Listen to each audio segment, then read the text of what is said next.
दोस्तों आज की जो हमारी कहानी होने वाली है वो एक ऐसे अभिनेता के बारे में होने वाली है जिसने बहुत ही कम समय के अंदर बहुत ज़्यादा नाम और शोहरत कमाई थी। इस अभिनेता का नाम सुबोध चटर्जी होता है और दोस्तों ये नुक्कड़ नाटक के अंदर अपनी परफॉर्मेंस देता है और कई सारे ऑडियंस के दिलों में राज करता है। दोस्तों ये जो परफॉर्मेंस करने के लिए जाता है ना, तो इसके साथ में इसका एक गुड्डा भी होता है जिस गुड्डे का नाम इसने जॉनी रखा हुआ है। दोस्तों ये दरअसल ये जॉनी नाम का जो गुड्डा है वो दरअसल इंसानों से बातें कर सकता है और दोस्तों वो अपने गुड्डे के साथ ही अपनी कॉमेडी की परफॉर्मेंस स्टेज पर जाकर देता है। दोस्तों यही सब करके उसने बहुत कम समय में काफ़ी सारी नाम और शोहरत कमा ली थी। कहानी की शुरुआत ही उस सिरे से होती है जहां हमको पता चलता है कि सुबोध अपनी परफॉर्मेंस के ज़रिए ऑडियंस के दिल को बहुत ज़्यादा जीत लेता है। लेकिन अभी हैरानी की बात तो ये है कि कुछ दिन से सुबोध के साथ में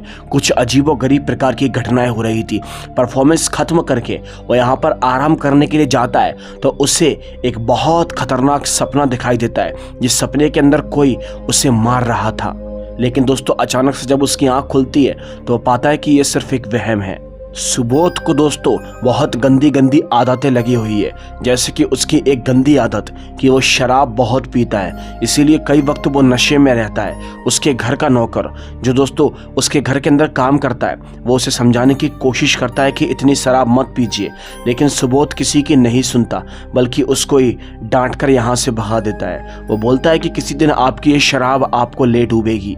सुबोध दोस्तों जब अपने कमरे के अंदर शराब पीकर नशे में सो जाता है तो उसके कमरे के अंदर हमें एक परछाई को बनता देखते हैं जो कि अपने हाथ में एक औजार पकड़ी हुई थी और सुबोध के कमरे में कोई तो ज़रूर था। वेल गाइज, इसी के साथ अब अगले सीन में हमको दिखाया जाता है कि सुबोध यहाँ पर अपने अगले नाटक शो की तैयारियां कर रहा था। उसके गुड्डे को भी तैयार किया जा रहा था, वह खुद भी तैयार हो रहा था। लेकिन दोस्तों अचानक से उसका जो गुड्डा होता है वो बार बार सुबोध को पलट कर देखने की कोशिश करता है। इसे देखकर वो तैयार करने वाला लड़का बहुत ज़्यादा डर जाता है। सुबोध के पास उसकी बहन का कॉल आया हुआ था, वो उससे बोल रही थी कि मैं जल्दी तुम्हारे घर पर आने वाली हूँ। ये बात सुनकर सुबोध बहुत ज़्यादा शॉक हो जाता है क्योंकि उसे अकेले रहना बहुत पसंद होता है। वो किसी को भी अपने घर पर नहीं पाना चाहता। एनीवेज गाइस, अगले ही सीन में हम देखते हैं सुबोध यहाँ पर अपने गुड्डे जॉनी को लेकर स्टेज पर परफॉर्मेंस करने के लिए चला जाता है और वो कुछ डायलॉग बाजी करके परफॉर्मेंस कर ही रहा था कि तभी अचानक से दोस्तों उसका गुड्डा उससे कुछ बहुत ही खौफनाक बातों को बोलता है। वो गुड्डा सुबोध से बोलता है कि तुम्हें मुझसे कोई नहीं बचा पाएगा। और जब दोस्तों वो ऐसी बातें सुनता है तो लिटरली वो बहुत ज़्यादा शॉक हो जाता है। वो समझ जाता है कि इस गुड्डे के अंदर किसी न किसी की आत्मा आ चुकी है, वरना ये गुड्डा इस तरीके से कभी नहीं करता था। दोस्तों ये चीज़ें देखकर सुबोध का परफॉर्मेंस पूरी तरह से ख़राब हो जाता है। वो स्टेज पर एकदम स्टॉप हो जाता है और स्टेज को छोड़कर वहाँ से चला जाता है। उस दिन ऑडियंस का दिल बहुत ज़्यादा दुख जाता है, लेकिन दोस्तों सुबोध ये सब कुछ नहीं करना चाहता। अब तभी अगले ही सीन में हम देखते हैं सुबोध अपने कमरे में बैठकर दारू पी रहा था कि तभी अचानक से उसके यहाँ पर असिस्टेंट्स उसके पास आते हैं और उससे बोलते हैं कि सर आप बीच में ही शो छोड़कर क्यों आ गए। ऑडियंस को ये चीज़ बहुत ज़्यादा बुरी लगी, लेकिन सुबोध बोलता है कि मेरे साथ बहुत गलत हो रहा है। स्टेज के ऊपर यह गुड्डा मुझे मारने की धमकी दे रहा था। लेकिन दोस्तों ये बात किसी को भी हजम नहीं होती, बल्कि असिस्टेंट उससे कहती है कि सर आपको कुछ दिन से बुरे सपने आ रहे हैं, ये आपका वहम है बस और कुछ भी नहीं। सुबोध दोस्तों उस गुड्डे को लेकर बहुत ज़्यादा डर गया था। वो यहाँ पर असिस्टेंट के हाथ में से वो गुड्डे को छिनाता है और उसको पैरों से कुचलना शुरू कर देता है और बोलता है कि इस गुड्डे को कोई हाथ नहीं लगाएगा और दोनों को वहां से भगा देता है। अब तभी सुबोध अपने कमरे के अंदर सोने के लिए चला जाता है और जब वो सोने के लिए जाता है वो अपने बेड पर सो ही रहा होता है कि अचानक से दोस्तों हम देखते हैं वो एक खौफनाक गुड्डा उसके पास में आता है और उसका जोरों से गला दबाने की कोशिश करता है। दोस्तों वो गुड्डा लगभग उसे मारने ही वाला था कि सुबोध उसे बहुत दूर ले जाकर फेंक देता है।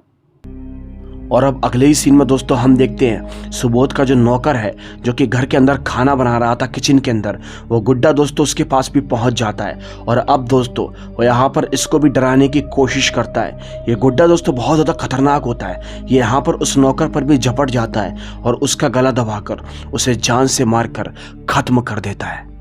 यानी कि आपको पता चल चुका होगा कि ये जो जॉनी नाम का गुड्डा है ये बिल्कुल भी नॉर्मल नहीं है, इसके ऊपर किसी आत्मा का वास है। लेकिन दोस्तों वो आत्मा कौन है और वो सुबोध के पीछे क्यों पड़ी है, इसके बारे में आपको आगे पता चलेगा। सुबोध पूरे घर के अंदर अपने उस नौकर को आवाज लगाने की कोशिश करता है, लेकिन वो जैसे ही किचन के अंदर जाता है तो उसकी आंखें फटी की फटी रह जाती हैं। वो पाता है कि उसके नौकर को किसी ने मार दिया है। जी हाँ दोस्तों, ये देखकर दोस्तों वो वहीं पर ही बेहोश हो जाता है। वो अपने आप को नहीं संभाल पाता। एनीवेज गाइस, अब अगली सुबह उसे होश आता है तो वो देखता है कि उसके पास में उसकी असिस्टेंट थी। वो यहाँ पर उससे बोलती है कि सर, आप कल रात से बेहोश पड़े हुए हो, आपको क्या हो चुका है। वो बोलता है कि मेरे घर का नौकर मारा गया है। लेकिन दोस्तों वो असिस्टेंट उससे बोलती है कि आपके घर का नौकर मरा नहीं है, बल्कि वो खत छोड़कर गया है कि वो अपने गाँव चला गया है। और दोस्तों जब सुबोध उसको खत को देखता है तो वो समझ जाता है कि शायद ये उसका वहम भी हो सकता है। दोस्तों ये जो सारी घटनाएं सुबोध के साथ में हो रही थी, ये उसे पूरी तरह से कंफ्यूज कर रही थी कि आखिर उसके साथ में क्या हो रहा है। लेकिन हम सब आसानी से जानते हैं कि सुबोध के साथ में कुछ तो गलत हो रहा था। एनीवेज गाइस, अब अगले ही सीन में हम देखते हैं सुबोध अपने अगले शो की तैयारी कर रहा था। उसकी असिस्टेंट उसे तैयार करती है और उससे कहती है कि सर, अभी कुछ दिन से आपके साथ बहुत गलत हो रहा है, इसीलिए मैंने एक डॉक्टर से बात की है जो कि आपकी दिमागी हालत को देखकर बता देगा कि आपको ये दृश्य क्यों दिखाई देते हैं। दोस्तों सुबोध भी उस डॉक्टर को दिखाने को तैयार हो जाता है, क्योंकि अब उसे भी ऐसा ही लग रहा था जैसे कि शायद ये सब उसके मन का वहम है, बल्कि और कुछ भी नहीं। लेकिन दोस्तों जब सुबोध को ऐसा लग रहा था कि जब वो शीशे के आगे खड़ा हुआ था कि तभी दोस्तों अचानक से हम देखते हैं वो शीशे के अंदर एक ऐसे डरावने दृश्य को देखता है, जिस दृश्य को देखकर दोस्तों उसकी आत्मा कांप जाती है। वो दरअसल कोई भूत था, कोई आत्मा था। ये देखकर वो बहुत ज़्यादा डर जाता है और अपने असिस्टेंट से बोलता है कि अभी तुमने उस जले हुए आदमी को देखा, लेकिन उसकी असिस्टेंट मना कर देती है। उसकी असिस्टेंट बोलती है कि सर आप पागल हो चुके हो, मुझे तो यही लगता है। दोस्तों बस उसने ऐसा बोला ही था कि अचानक से जिस गुड्डे को वो तैयार करवा रही थी, वो गुड्डा उस असिस्टेंट के ऊपर झपट जाता है और उसका गला दबाकर उसको भी मारने की कोशिश करता है। ये देखकर दोस्तों सुबोध की आत्मा कांप जाती है और अब वो उस जले हुए आदमी को अपने बेहद करीब से देखता है, जो कि बहुत ज़्यादा खतरनाक दिख रहा होता है। सुबोध फौरन ही यहाँ से इस कमरे से बाहर निकलता है और जब वो बाहर की ओर को आता है तो दोस्तों वो गुड्डा उसका बिल्कुल भी साथ नहीं छोड़ रहा था। वो गुड्डा उससे बोलता है कि अपने गुनाह को कबूल कर लो, वरना तुम्हारा पीछा हम कभी नहीं छोड़ेंगे।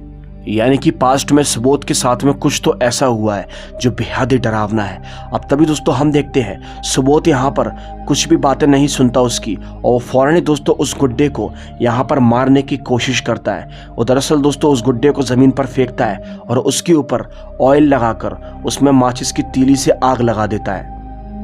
वो आग धीरे धीरे करके उस गुड्डे में भी लग जाती है और सुबोध को ऐसा लगता है जैसे कि बला टल चुकी है, यानी कि वो गुड्डा नष्ट हो चुका है। पर दोस्तों ऐसा बिल्कुल भी नहीं था।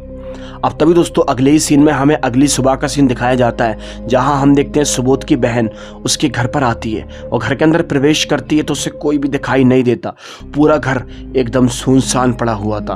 और कुछ ही देर के बाद दोस्तों यहाँ पर उसके पास में सुबोध भी आता है। सुबोध दरअसल कहीं और था और जब वो उसके पास में आता है तो वो अपनी बहन को देखकर बहुत खुश होता है। उसकी बहन का एक बेटा भी है। वो उसके पास जाने की कोशिश करता है, लेकिन दोस्तों वो पाता है कि उसकी बहन का बेटा उसी खतरनाक गुड्डे को पकड़ा हुआ है, जिसे देखकर सुबोध बहुत ज़्यादा डर जाता है। उसके हाथ में से उस गुड्डे को छिनाता है और उसे बाहर लेकर जाता है। और इस बार दोस्तों सुबोध इतना ज़्यादा डर चुका था कि वो उस गुड्डे को गड्ढे के अंदर दफन करने की कोशिश करता है। सुबोध ने उस गुड्डे को जला दिया था पहले, लेकिन दोस्तों ये गुड्डा कहीं पर भी नष्ट नहीं हो रहा होता है, विच मीन्स कि जब तक ये सुबोध से अपना बदला ना ले ले। वो बदला क्या है दोस्तों आपको पता चलने ही वाला है। उस गुड्डे को ज़मीन में गाड़ने के बाद सुबोध उससे बोलता है कि मैंने तुझे ख़त्म कर दिया है। और ये सब कहते हुए उसकी बहन उसे सुन लेती है। उसकी बहन उससे पूछती है कि आखिर तुम किससे बात कर रहे थे, लेकिन सुबोध उसे कुछ नहीं बताता। अब तभी घर के अंदर से उसके बेटे के चिल्लाने की आवाज़ आती है और फौरन दोस्तों घर के अंदर भागती है। और अब हम देखते हैं सुबोध को, जिसे पता चल चुका था कि उसकी बहन के बेटे को वही गुड्डा पकड़ा हुआ है। कुछ देर के बाद उसकी बहन उसके पास आती है और बोलती है कि मेरे बच्चे के बारे में कुछ भी पता नहीं चल रहा है। सुबोध उससे बोलता है कि मैं तुम्हें तुम्हारे बेटे से ज़रूर मिलवाऊंगा। अब तभी दोस्तों वो उसके बेटे की जान को बचाने के लिए यहाँ पर अपनी बहन को एक अजीब सी जगह पर लेकर जाता है, जो कि एक किसी का घर था। जैसे घर के अंदर लेकर जाता है तो दोस्तों हमें घर के अंदर एक तस्वीर दिखाई देती है जिसमें एक आदमी और वो जॉनी नाम का गुड्डा और यहाँ पर खुद सुबोध होता है। अब तभी यहाँ पर दोस्तों किसी की आवाज़ आती है और हमें इस पूरी कहानी के बारे में पता चल जाता है कि आखिरकार ये गुड्डा कौन है और वो जला हुआ आदमी सुबोध को क्यों दिखाई दे रहा है। ये लोग सुबोध से किस बात का बदला लेना चाहते हैं हमको पता चलता है। दरअसल कुछ टाइम पहले ये जो जॉनी नाम का गुड्डा है ये दरअसल किसी और के पास में हुआ करता था जो कि कोई दूसरे अभिनेता थे जिन्होंने सुबोध को एक्टिंग की ट्रेनिंग दी थी। सुबोध उनसे दादा कहकर बात करता था क्योंकि वो सुबोध से उम्र में बहुत ज़्यादा बड़े थे। दोस्तों दादा उससे बहुत ज़्यादा प्यार किया करते थे और उन्होंने फैसला कर लिया था कि जब उनकी आखिरी सांसें चलेंगी यानी कि वो इस दुनिया को छोड़कर जाने वाले होंगे तो वो इस गुड्डे को सुबोध के हवाले कर देंगे जिससे कि वो इस गुड्डे के ज़रिए बहुत नाम कमा पाएगा। लेकिन सुबोध को ज़्यादा पैसा कमाने की बहुत ज़्यादा जल्दी थी। उसने पूरी तरह से एक्टिंग को सीखा भी नहीं था और उस गुड्डे को अपनाने की कोशिश की। उसने दादा से उस गुड्डे को मांगा था। जब उन्होंने मना कर दिया तो सुबोध ने ज़बरदस्ती उस गुड्डे को हासिल कर लिया। सुबोध ने ना कि दादा के सिर्फ रोज़गार को छीना बल्कि उन्हें अंदर से बहुत तकलीफ दी। साथ ही साथ सुबोध ने अपने उन दादा को उन्हीं के कमरे के अंदर बंद करके उन्हें हमेशा के लिए लॉक कर दिया और उस कमरे के अंदर आग लगा दी थी। और दोस्तों वो आग इतनी ज़्यादा थी कि उसके वो जो एक्टिंग वाले दादा थे वो आग के अंदर झुलसकर पूरी तरह से मारे गए थे।